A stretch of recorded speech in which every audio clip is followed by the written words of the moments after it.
नमस्कार, मैं हूं प्रकाश हिंदुस्तानी। जैसे ही कोर्ट का आदेश आया और नलिनी और रविचंद्रन रिहा हुए, उनके सुर बदल गए। आप पूछेंगे कौन नलिनी और कौन रविंद्रन?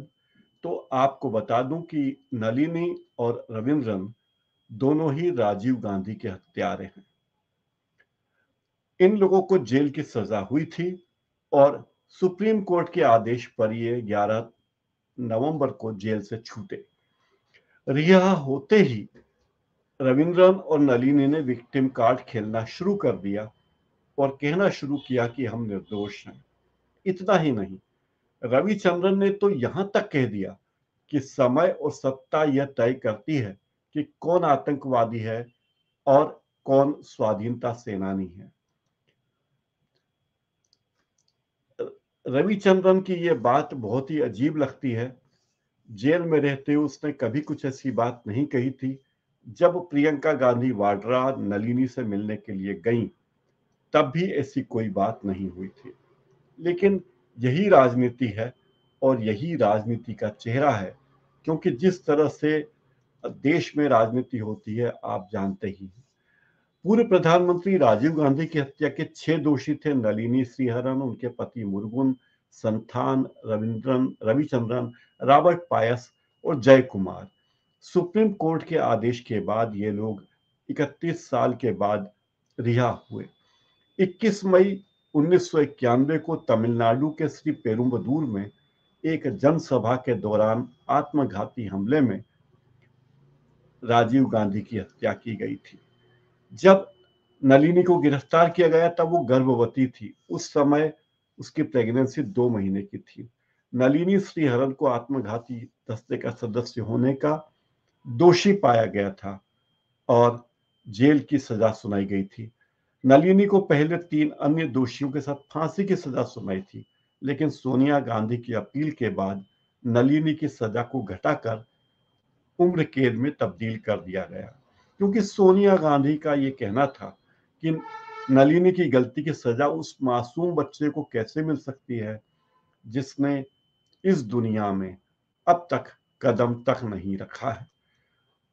सोनिया गांधी ने कहा था कि राजीव गांधी की हत्या के मामले में अगर कोई दोषी है तो सजा मिले, लेकिन किसी निर्दोष की जान नहीं जानी चाहिए।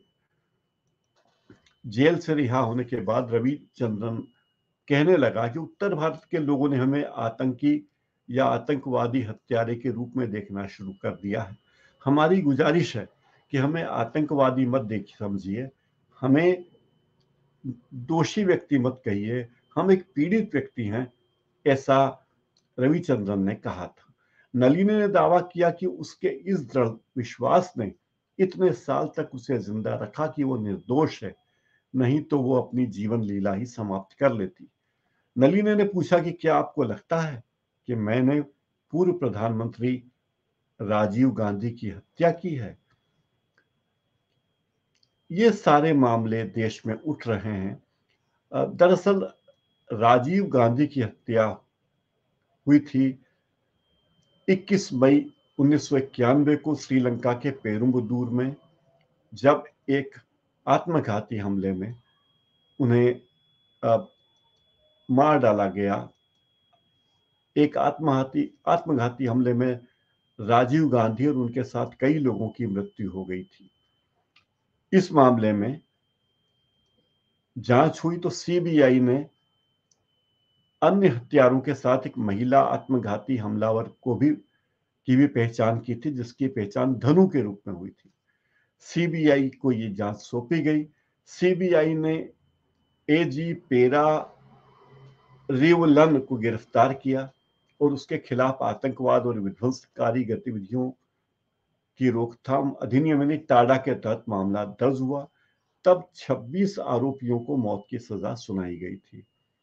सुप्रीम कोर्ट तक ये मामला गया, फिर पेरा रेवलन की दोष सिद्धि हुई और सुप्रीम कोर्ट ने उसकी सजा को बरकरार रखा।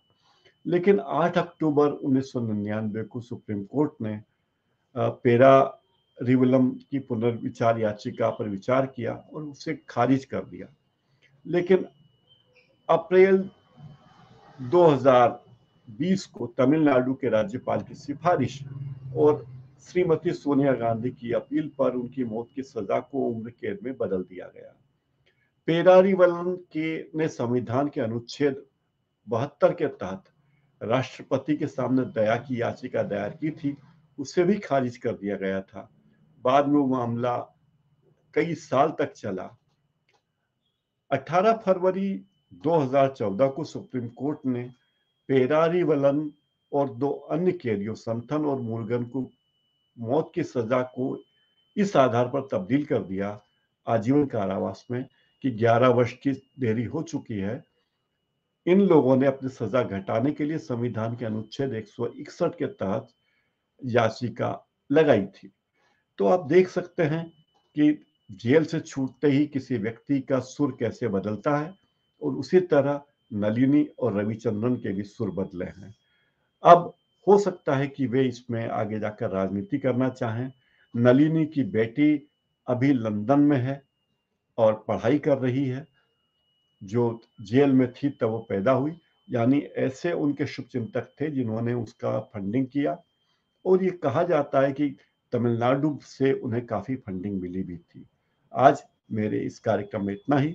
आपको मेरा कार्यक्रम कैसा लगा जरूर बताइए, और मेरे चैनल को लाइक कीजिए, सब्सक्राइब कीजिए और बेल आइकन भी जरूर दबा दीजिए। बहुत